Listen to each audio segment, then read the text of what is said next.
সিলেটের পর্যটন এলাকার পাথর চুরির পাশাপাশি লুট করা হয়েছে শাহ আরিফিন টিলার কোটি টাকার পাথরও। বিভিন্ন চক্রের ভয়াল থাবায় ক্ষত বিক্ষত রূপ এখন জায়গাটির। বিস্তারিত জানাতে সেখানে আছেন রিপোর্টার আমিনুল ইসলাম।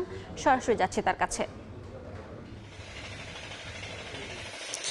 সিলেটের কোম্পানিগঞ্জের স্থানীয় প্রশাসনের গাফিলতি ঠিক কতটা সেটি পর্যবেক্ষণ করার জন্য এই মুহূর্তে কতটা জোর তৎপরতা চলছে সেটিও আমাদের প্রশ্ন এই মুহূর্তে। কেননা আমরা এই মুহূর্তে যেখানে রয়েছি কোম্পানিগঞ্জ উপজেলার শাহ আরিফিন টিলা, যেটি আসলে একেবারে কোম্পানিগঞ্জের মাঝামাঝি একটি জায়গা, যেটি থানা এরিয়ার মধ্যেই পড়ে, যেটি স্থানীয় প্রশাসনের বিশেষ করে আমরা আমাদের যে বিশেষ প্রতিবেদনটি আমরা প্রচার করেছি সেখানে আমরা দেখিয়েছিলাম যে থানা ভারপ্রাপ্ত কর্মকর্তা যিনি রয়েছেন এখানকার উজায়ের আলম, তিনি বলেছেন যে বর্ডার এরিয়া যেটি সেই এলাকাতে বিজিবির আওতাধীন এলাকা 15 কিলোমিটার, এই জন্য তিনি সেখানে অভিযান পরিচালনা করতে পারেননি এবং তিনি যদি তার বিরুদ্ধে যদি কোনো অভিযোগ উঠে, যিনি অভিযোগ করবেন তাকে তিনি জবাই করে ফেলবেন, এমন বক্তব্য আমরা তিনি দিতে দেখেছি।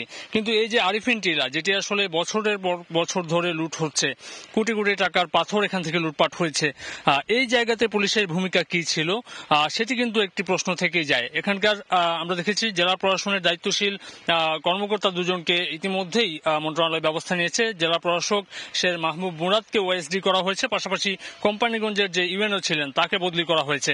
কিন্তু থানা ভারপ্রাপ্ত কর্মকর্তা যিনি ছিলেন কোম্পানিগঞ্জ উপজেলার, তাকে কিন্তু এখনো পর্যন্ত কোনো শাস্তিমূলক ব্যবস্থার আওতায় কিন্তু আমরা আনতে দেখিনি।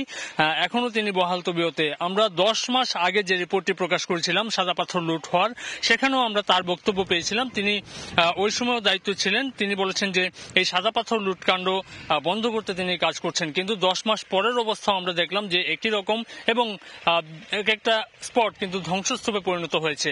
তো এই জায়গাতে এখনো এই ওসি দায়িত্ব পালন করছেন। তিনি বলছেন এখনো তিনি এই অভিযানগুলো পরিচালনা করতে নানা ধরনের বেগ পেয়েছেন।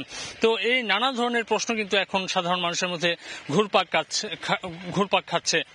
এই ছিল আমার কাছ থেকে সিলেটের কোম্পানিগঞ্জ উপজেলার যে শাহ আরিফিন টিলার সর্বশেষ খবরাখবর। সরাসরি যুক্ত ছিলাম সিলেট কোম্পানিগঞ্জ থেকে।